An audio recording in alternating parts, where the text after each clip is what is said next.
السلام عليكم. اهلا بيكم في 5 هندسة. النهاردة هنتكلم عن الشدة الخشبية لسقف فلات سلاب. واول سؤال هنسأله لنفسنا: ايه هي مكونات الشدة الخشبية؟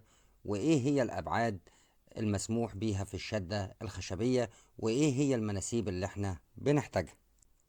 بس اول حاجة احب افكرك ان انت لازم تعمل لنا لايك وسبسكرايب للقناة. وعشان تفهموا الموضوع كويس هنسأل واحد من المعلمين والمقاولين الشاطرين جدا في الموضوع ده. يعني انت بتقول ان الشدة الخشبية بتتكون من العرق الاساسي اللي بيشيل وبتعمل فيه وصلة في برندات. البرندات اللي هي مثلا طول وعرض اللي تمسك كل شده في النص ببعضيها، اللي نقطه مثلا الالتقاء بين القايم والوصله. بيبقى على ارتفاع كام تقريبا؟ عارفه مثلا حسب مثلا ممشى انا كده مثلا 2 متر مثلا 20 ولا حاجه يعني. بالظبط كده 2 متر 20 يعني، والباقي مثلا فوق بقى. وبعد بتمسك الاتنين من فوق بضفدعة.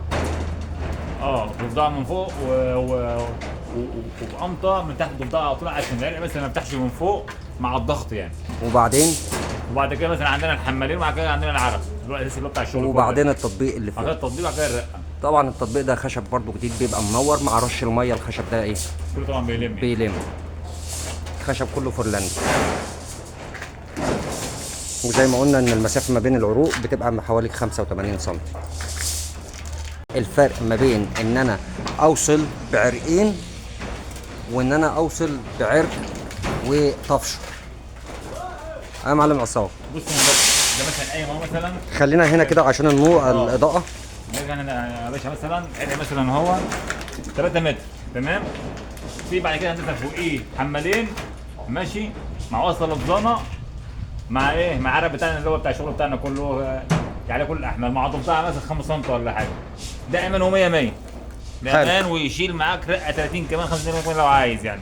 في مثلا الطريقه الثانيه اللي هنا، اللي هي سعادتك هنا عرقين، عرق قايم هو الاساس بتاعنا، عرق الوصله دي سعادتك بتطلع من تحت هنا كده ماشي. دي مثلا اول نقطه مثلا في الامام بتاعتنا بتطلع من تحت.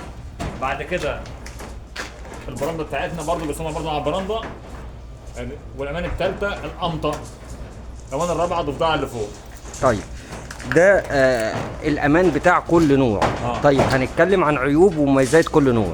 النوع ده ان هو الضفدعه اللي جايه فوق او الحمالين اللي جايين فوق جايين على مخ العرق، تمام. فاستحاله ان هو يحصل حركه للحمال والعراق اللي فوق. والله ساعات ده مش هيحصل له حاجه الا في حاله واحده بس، العرق ده مثلا اتقطم كده نصين بالظبط كده. وده طبعا مش هيحصل في حياته يعني. انما ده العيب اللي فيه ان العرقين جنب بعض فبيبقى بيسمح بالسلايد الحركه الجانبيه، ولكن عشان امنه ان انت بتحط قمطه بتربطهم بقمطه. بحط قمطه هندسه عشان العرق ما تبقاش من بعضيهم، بالاضافه للبرندات اللي هي ممسوكه فيهم فبتمنع الحركه. ضفدعه فوق ضفدعه تحت مع القمطه عند البرندة هنا مع البرندة نفسها، فمستحيل تفتح الا اذا كان مثلا في مثلا عيب في الصنعه نفسها، مثلا منكر نفسه.